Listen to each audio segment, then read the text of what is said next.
E começando a revisão do episódio 10 de Boruto. Pois bem, o episódio começa com Boruto tentando vigiar a vila, dessa vez mais obstinado após ouvir a profecia do Toneri e ter uma certa noção de que seu olho é especial. Aqui vemos que eles dão um nome ao chakra misterioso, Fantasma, e também descobrimos que os incidentes estão se espalhando para além dos arredores da academia. Percebe-se que Boruto e Shikadai não possuem a mínima noção do perigo que estão correndo em achar que podem resolver tudo sozinhos, sem recorrer aos seus pais que também estavam investigando os incidentes. Lembrem-se que eles ainda são crianças apesar de tudo. O Boruto está tratando a situação como se fosse um jogo, ele contra o seu pai. E o Shikadai, mesmo achando que eles não devem se envolver nesses assuntos, simplesmente vai na onda do Boruto por ser seu amigo. Em seguida, vemos que eles decidiram matar aula para continuar suas investigações, pedindo para o cara mais sem habilidades sociais ali, o Mitsuki, forjar os bilhetes sobre as faltas. E como era de se esperar, deu em merda. Quando Boruto chega em casa, vemos pela primeira vez a Hinata no modo Hiashi Old School.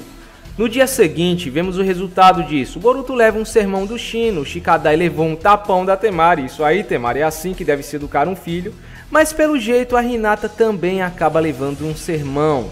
Pelo Naruto ser muito ocupado, ela não queria preocupá-lo com mais problemas. Então não falava sobre as besteiras que o Boruto fazia. E o Shino aconselha a Hinata a falar com ele, pois antes de ser o Hokage, o Naruto é o pai do Boruto. Eu não acho que toda essa carência do Boruto é infundada. Um garoto dessa idade precisa de um pai, de uma figura paterna. Há certos papéis que uma mãe não pode desempenhar na vida de um garoto. Ah, mas eu fui criado pela minha mãe, eu não tive esse chororô e blá blá blá. Você é uma exceção e provavelmente você teve alguma figura paterna. Um tio, um avô, um homem próximo com quem você se identificava. É raríssimo alguém que nunca tenha tido alguma figura paterna. E nesse momento, Boruto precisa do Naruto, mas ele está obcecado pelo trabalho. Ele está obcecado em ser o maior Hokage de todos os tempos. Ele não dá tempo para si mesmo, para sua família. Ele não sabe dividir a vida pessoal do trabalho. Por muitas vezes, o próprio Shikamaru pede que ele vá para casa e se oferece para cuidar de tudo. Afinal, o conselheiro do Hokage está ali para isso. Mas o Naruto se recusa e quer colocar todo o trabalho nas costas. Enfim, prosseguindo, o Shino passa um exercício sobre experiência no local de trabalho, onde as crianças visitarão locais de trabalho que dão suporte à vida diária. Meio que uma forma de ajudar o Boruto indiretamente, pois eles poderiam escolher qualquer ocupação, e o time do Boruto escolheu os Correios. O único trabalho em que eles poderiam sair por toda a vila atrás de possíveis incidentes. Bom, a história vai seguindo até o momento em que o Boruto decide usar suas habilidades para entregar as cartas, o que obviamente não dá certo, até que finalmente chegamos à parte mais séria do episódio. Um desses fantasmas ataca um parque e o Sai começa suas investigações. Ele acha um brotinho debaixo do banco onde o suspeito estava sentado e após voltar ao escritório do Hokage faz uma revelação bombástica. Uma tecnologia proibida estava envolvida, as células do Hashirama. E não só isso, ele revela que existia um time dentro da Anbu Rise que conduziu pesquisas sobre as células do Hashirama. Aparentemente esse time era focado em pesquisas no campo militar e haviam criado um sistema de extração de chakra pesquisando essas células.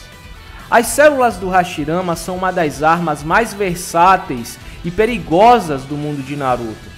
Não é de se espantar que até hoje alguém ainda está fazendo uso delas. Outro detalhe interessante é saber que a Anbu Rise não foi completamente dissolvida com a morte do Danzo, algo que eu sempre defendi, até fiz um vídeo em meu canal antigo sobre isso. Nunca me desceu que os membros da Anbu Rise que receberam lavagem cerebral durante toda a vida simplesmente deixariam de seguir os ideais do Danzo do dia para a noite. O Sai foi um caso especial, ele era jovem e recebeu muita influência do time 7, mas o mesmo não vale para o resto. E prosseguindo, o Naruto volta para casa atrás de roupas limpas, já que ele iria passar a noite no escritório. E aqui tivemos uma cena simplesmente linda, com Naruto e Hinata olhando o Boruto dormindo, o que pra mim já fez o episódio valer a pena. Poderia não ter tido nenhuma revelação, que essa cena sozinha já teria salvo o episódio. O Naruto até confessa que, por ter crescido sem um pai, ele não sabe como interagir com Boruto. Algo que eu achei muito curioso, pois esse detalhe foi abordado na light novel do filme do Boruto, mas acabou ficando de fora do filme e do mangá, o que explica muita coisa sobre a impotência do Naruto diante a rebeldia do Boruto. Ele não sabe o que dizer ou como agir, às vezes passando por insensível, se bem que o Naruto nunca teve muitas habilidades sociais. Ele sempre teve dificuldade em entender alguém até que sentisse na pele o que aquela pessoa está sentindo. Ele só foi entender que a Hinata amava ele depois de muito tempo, porque ele não tinha muita noção do que era o amor de verdade, o amor romântico. Ele só tinha sentido o amor por seus amigos, o amor pelas pessoas que ele considerava sua família e tal. Ele não tinha sentido esse tipo de amor ainda. E a mesma coisa está acontecendo aqui. Ele nunca teve um pai, portanto ele não sabe como agir com seu filho. Bom, o restante do episódio se resume ao resultado das ações do Boruto em cenas de alívio cômico e mais um incidente acontecendo, dessa vez na usina de tratamento de água, justamente onde a Sumire estava.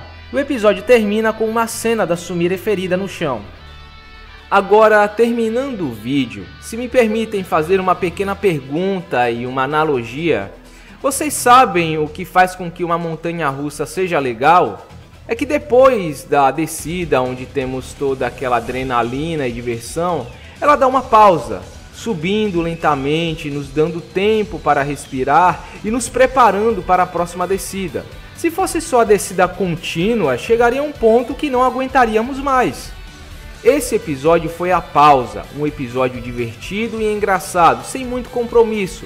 Aquele momento para respirarmos depois de vários episódios cheios de ação, personagens novos aparecendo, pessoas sendo controladas pelo chakra fantasma e um mistério que não estava progredindo. Como tudo que é bom, quando feito demais, começa a não ficar legal. Os episódios já estavam ficando com uma estrutura muito parecida, quase chegando ao ponto de ficarem repetitivos. Por mais que a razão disso seja o desenvolvimento de personagens, algo que está sendo feito com total primor em Boruto. Apesar desse episódio não acrescentar muito ao enredo, alguns podem até chamá-lo de episódio like filler, tivemos uma revelação que pode fazer toda a diferença no rumo do enredo que vimos até agora. A partir daqui é que essa história começa realmente a andar. Ninguém imaginava que teríamos algum envolvimento da Ambu-Rise nessa história. Podem jogar todas as suas teorias pela janela, não tem nada a ver com Otsutskis ou criaturas seladas pelos Uzumakis. Pelo menos não a princípio. Eles estão usando as células do Hashirama para reunir chakra, pode ser que o Nue não tenha nada a ver com isso. Talvez ele seja um ser interdimensional que a Ambu-Rise está tentando usar como arma. Pelo menos é o que eu imagino. Bom, então é isso, meus amigos. Eu espero que vocês tenham gostado da revisão e nos vemos no próximo vídeo.